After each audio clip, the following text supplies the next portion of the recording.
Book one on is all about the bookstore ride for the last 40 years. And today I have my special guest.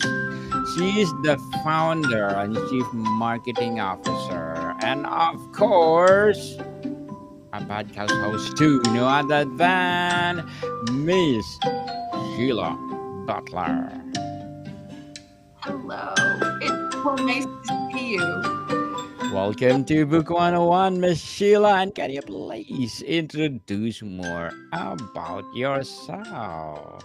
Absolutely. So I am recovering from working in corporate America.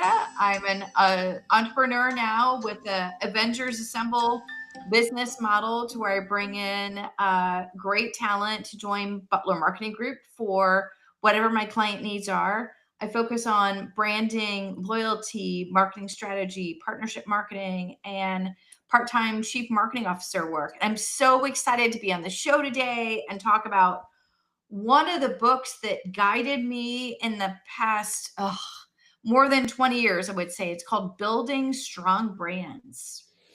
Miss Sheila Butler, thank you so much for sharing your knowledge and wisdom to the world. What's the central big idea of building strong brands and differentiated it from other branding books? Oh my goodness. So, by the way, so this book was written in the mid 90s. And so we're kicking it like way old school. But I tell you what, if there are some books that you have on a bookshelf and they're like the oldies but goodies to where you constantly refer back to them, it's because they're solid in terms of strategy and the principles are universal regardless of what is happening in the world. So, what I will tell you about this book is that I had started my career at Walt Disney World in parks and resorts and cruise. And I was in a marketing position and they were rolling out brand management. They were teaching people the principles of brand management, how to write a brand strategy and understand defining your brand promise and the benefits to your customers of buying into that premise and your point of difference and what is brand personality and what are the core equities of your brand and what are the brand pillars and how do you support like the reasons to believe and buy into a brand promise. And so I thought, well, this is amazing. And when I left Disney, I took a job at a tech startup outside of Philadelphia and I was the director of brand strategy. I'm like, I've got this. I worked at Disney. I know my stuff. And then suddenly I went from a team of 100 people that all understood and thought the same way as me to then teaching branding and marketing in a tech startup to people who were building websites and they were entrepreneurs and building their own products. And suddenly I thought, oh my God, I don't think I know as much as I think I know. Like I had a bandwidth of 100 people that I could lean against and bounce ideas off of. And suddenly I, I'm the only person. I'm an island.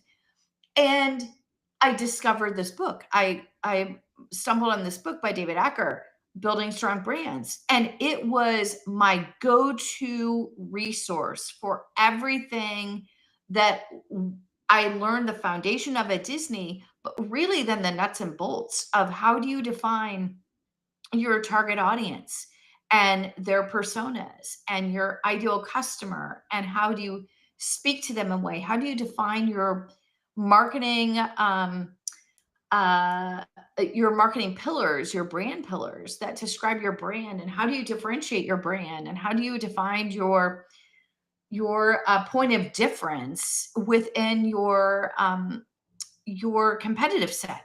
So it was like the thing that got me through this job to be really successful. And then I kept it on the bookshelf because on and on and on, regardless of what marketing role I was in at JP Morgan or Choice Hotels or as a CMO of a regional bank and now my own business, it's the book that I keep going back to lean on because the marketing strategies and theories and the brand strategies are timeless. Beautifully articulated, Miss Sheila. Very well said. Very well said. The book talks building strong brands. What fundamental elements or building blocks are absolutely essential in the framework? So, one, understand your competitive framework. Who are you competing against and who are you not competing against? And what space do you want to occupy? Analyze what they're doing from a marketing perspective and find the white space. What's the space that you can own in your own brand voice that you can stake as your claim and be distinct relative to your competition? And that's defining what are your core equities? What do you do every day for your business, your product? How does it benefit your customers? And then what's your brand personality? What is your promise that you're making to customers? How do you define that in a way that's distinct and unique? And then you take all that work and you define your marketing narratives. So the words that you use for marketing consistently over and over again. A lot about brand building is consistency, and then thinking about how do you take that and create the visual identity for your brand. So it's your logo, your colors, your typography, all those things to be really consistent. So this book gave me that framework. But what I will also say is it gave me something else, which is it helped me understand there's this thing called brand architecture. So you could have a brand and it could be a product or a part of a company, but that may ladder up into something even higher. So think about like Procter and Gamble, and then all the different brands that they have underneath it. So it taught me also this brand hierarchy or brand architecture, to where sometimes you have to define the parent brand at the very top. What does that mean? What are all the different reasons to believe that brand promise? And then what is its look and feel and so forth? And then it's got these sub brands underneath it that also want to be branded sometimes as their own, and sometimes they talk about the parent. And how do you do that? How do you separate brands, especially in a big company like Procter and Gamble that's got so many different brands, or Coca-Cola, all these classic brands? How do you define each of the sub brands or sub products and have them be distinct yet connected to the parent? And this book taught me all of that. Miss Sheila, the book defines strong brands. What Mhm. fundamental elements that purely about recognition or profit itself? Or is there a deeper metrics? There's so many different things. There's when you think about customer research, there's unaided and aided awareness. So did I have to prompt you to think about the brand, to say something, or did you just mention it when I mention the category, what the product does, or a color associations that you might have with a brand? There could be things such as positive or negative consumer sentiment, all sorts of different ways you measure branding. What's interesting, I having worked in corporate America for a long time, I'd have these really long discussions, deep discussions with finance, and they would say, well, we want to talk and invest in performance marketing, direct response marketing. And so I understand if I spend X amount on direct mail or an email or invest in social media, I can then see really quickly and measure the return on investment of those dollars. But how do you measure branding? And often measuring branding is either the uh, investment in marketing or the withdrawal of that investment in marketing. And do you see a lift or a degradation or no change whatsoever? And that starts to tell you how your brand is performing. Uh, it makes finance people very uncomfortable when we talk about actually measuring the brand performance, because they get, I invest $1 and you made me $1,000. Measuring branding is much more touchy feely, which not everyone likes. But like I said, you often measure branding by either the additive or the removal of the marketing dollars. The book likely addressed the connection between brand strength and business value. Can you explain how a strong brand directly impacts the bottom line beyond just sales? You know what? I think that the brand value ends up being the sort of irrational consumer response. And I'll describe that in a way that hopefully people can understand. Um, I will buy a certain product, like I will buy Tide. Tide is Yes. laundry detergent. There are many other laundry detergents. I am a brand loyalist to Tide. I don't try other things. If other things are on sale, you're not going to sway me. It is a an emotional response. It is a somewhat illogical response based on if you were just looking at dollars and cents. But that's what creates that brand loyalty is that I've transcended price and function because there are probably cheaper prices and the same function as other brands. And yet I'm a loyalist to a brand. So, how do you do that? It's by being consistent in your brand, being consistent in your messaging, being consistent in your promises, and delivering on those. Yes, people, consistency is the key to success. Anything, podcasting, or making your business, writing a book. Consistent is the key. What are the most common misconceptions about branding that building strong brands aims to debunk? Don't start at a tagline, don't start at the logo. People want to jump to, oh, this would be a great logo. This would be a great brand name. This would be a great tagline. You got to do the fundamentals. You got to think about what space do I want to occupy in the competitive framework? Who's my customer? What are their needs? And how do I position my brand to stand out? And then be very, very consistent. I think that when people skip the fundamentals, and this book is all around the fundamentals of brand strategy and what builds strong brands and being really thoughtful rather than impulsive. And then once you set that strategy, being very consistent over a long period of time to reinforce that message over and over again so that it is seated as something that is unaided in recall if you were to go into research. So I think that the misstep is rushing to the things that people may think is more sexy or exciting about branding and skipping the strategy piece. And I think the strategy piece is where brands thoughtfully invest in the marketing work and they see those dividends long term in terms of customer engagement, driving more sales, etc. Yes, indeed. And Miss Sheila, as a founder and chief marketing, as well as a podcast host, what are your short term and long term goals? Oh my goodness. So, short term goals really deliver on excellence for my clients. I develop marketing that leaves a legacy because branding leaves a legacy. True. Developing long term, robust marketing strategies leaves a legacy. Even when I function as a chief marketing officer, as a fractional for businesses, I'm making a difference. I'm upskilling their team. I'm creating the marketing North Star that will outlive me in the length of time of service with them for 6 months or 12 months. So I think that's part of it. Longer term is really helping people understand the value of marketing and what really marketing is. We all think that we understand marketing because we see commercials and we see social media and we see influencers and we think that's marketing. Marketing is all that. It's your owned marketing channels, the things that you can control, like your website, your mobile app, your emails.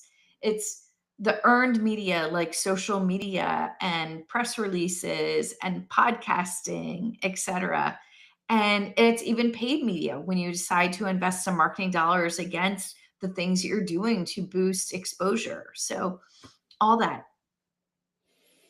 Good luck to your goals, Miss Sheila, and looking forward for more success. And what would be your piece of advice for those people out there want to be like you? Start by starting. Just start. You don't have to know it all. I didn't have a big master plan when I started Butler Marketing Group 2 years ago. I use this book as a huge reference point for me when I was trying to figure out how to do this myself. Just start by starting. You don't have to have it all figured out. Just go. Yes, stop procrastinating. People, just stop Mhm. procrastinating. If you have something to let it out like the dragon. Unleash it and share to the world, just like Miss Sheila Butler. And thank you for your advice. Miss Sheila, how does building strong brands address the unique challenges of building a strong brand for startups versus established companies? You know what? It works the same. The framework is the same. There's an illustration, there's a chart in the early part of the book. And it like literally is the visual. I'm a visual person. It like literally is the chart just to help you think through every element in building a brand. It's a roadmap. Mm, yes, a guide for everyone to unleash their creativity to the world. Can you share a compelling example or case study from the book that illustrate how applying our principles or the principles of the book transform a brand? So one of my recent clients has been two healthcare staffing companies with sub brands underneath them, and they were merging in private equity. And so they hired Butler Marketing Group to come on and develop this new parent brand. So, as I was mentioning, this book talks about the parent brand and then all the sub brands. So, they had sub brands. So, they had these four brands underneath, and they needed the parent. So, how do you define the parent? How do you create a brand that encompasses all four underneath it? And then define the parent and then better distinguish the 4 sub-brands because they're really 2 separate companies with brands underneath them, and they're all trying to merge together. So how do you bring the best of the heritage brands and create something new, and yet distinguish each of the heritage brands so that consumers and clients understand which brand to tap into based upon the client's needs? So that was phenomenal. Working on the company name, the logo, the creative look and feel, the colors, the fonts, the everything that brings the brand to life. So there's so much work in terms of the brand strategy, the visual identity, and then the marketing messaging that all has to come together. This book was a foundation for me to understand how that works back in the 90s when I first read this book and how to continue to apply that for my clients.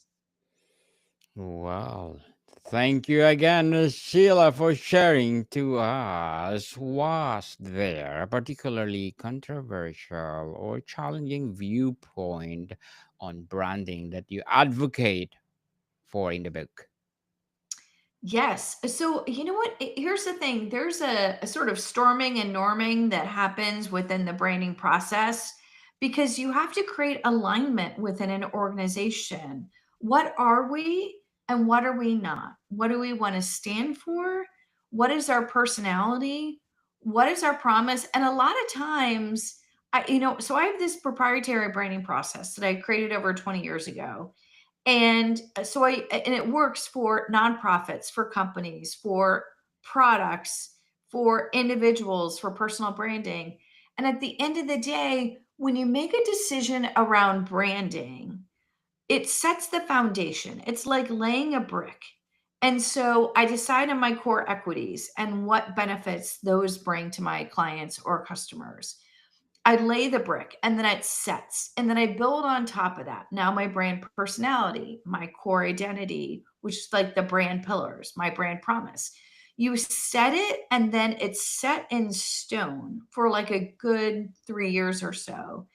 And what I found in the process that I use, and this is there could be many other processes to get to the same outcome of brand promise and point of difference, is that a lot of times there's not organizational alignment or alignment within the stakeholders for who are investors in the business.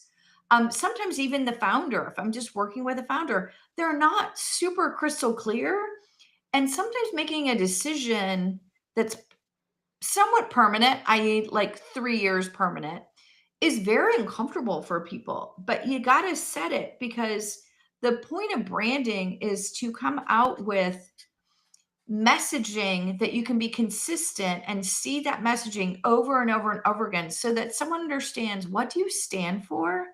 What do they get for working with your company, your product, your personal brand, etc.? You got to stick to it. And sometimes I get people to a place to where they realize they need to make fundamental business decisions that haven't been made yet. And this unearths that reality that they need to make some decisions. Was there, or if you're looking ahead, what emerging trend or shift in the marketplace do you believe will have the biggest impact on how we build strong brands in the next 5 to 10 years? AI. It's AI. So people Okay. are afraid of AI. AI is going to happen no matter what. You're either on the bus or not on the bus. So learn how to use it to your benefit. Your customers are using it, your competitors are using it. Try it. It's that start by starting again. Just dive into it. Try it, see how it works for you. It can be an accelerant, it can be a thought starter, it can find the blind spots for you. It can be all these different things. Um, there's there's a blessing and a curse to AI. There are things that are manufactured now, and I think that the savvier we all become in understanding AI, we can also understand, oh, that was AI created, or that is what people would call like a deep fake, to where that's not really real. So I think that there needs to be an discernment there, a discernment. So I think that the more you understand AI and how to use it and harness its potential, the more it can be a benefit to you and your clients and your business. Yes, people, whether you like it or not, AI is the next breakthrough in the 21st century. Miss Sheila Butler, before we wrap up our discussion for today, I'm inviting you to please do listen to my other podcast, people. My other podcast, because my abstract essay is already in fifth season, abstract poetry in second season, and of course, my book 101 review in its fifth season too, comedy 101 in second season, and Food 101 in its fifth season as well, Geography 101 in fourth season, and my baby podcast Law 101 and Mental Health 101, Love Letters in third season, Movie 101 Review and Music 101 in fourth season, and Science 101 and Sex 101 in each first season. Please listen to them wherever you listen your podcast. Miss Sheila, if you could leave listeners with just one key takeaway or metaphor from building strong brands, what would it be? Ooh, that's fantastic. One takeaway. I think Yes. be consistent. Whatever you decide that defines your brand, your essence, be consistent over and over and over again in the look and the feel and the messaging and how you show up. That's what will endear people to your brand. That's what will get people coming back again. And frankly, over time, it'll reduce your marketing investment, because people understand enough about your brand and what they get, that builds that brand equity. Definitely. Like Apple, people, they are consistent building their own innovation. Miss Sheila Butler, thank you so much for sharing your knowledge and wisdom to the world. So, can you please invite our listeners to support your podcast, your business, or any advocacy that you are doing right now?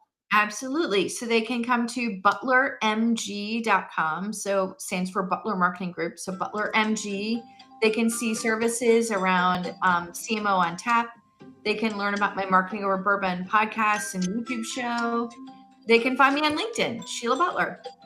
Yes, people, let's support Miss Sheila Butler because if you support her, more and more empowering episode of the podcast itself, more and more empowering business, and for sure, more and more empowering coaching to come. So, Miss Sheila, thank you so much for your time.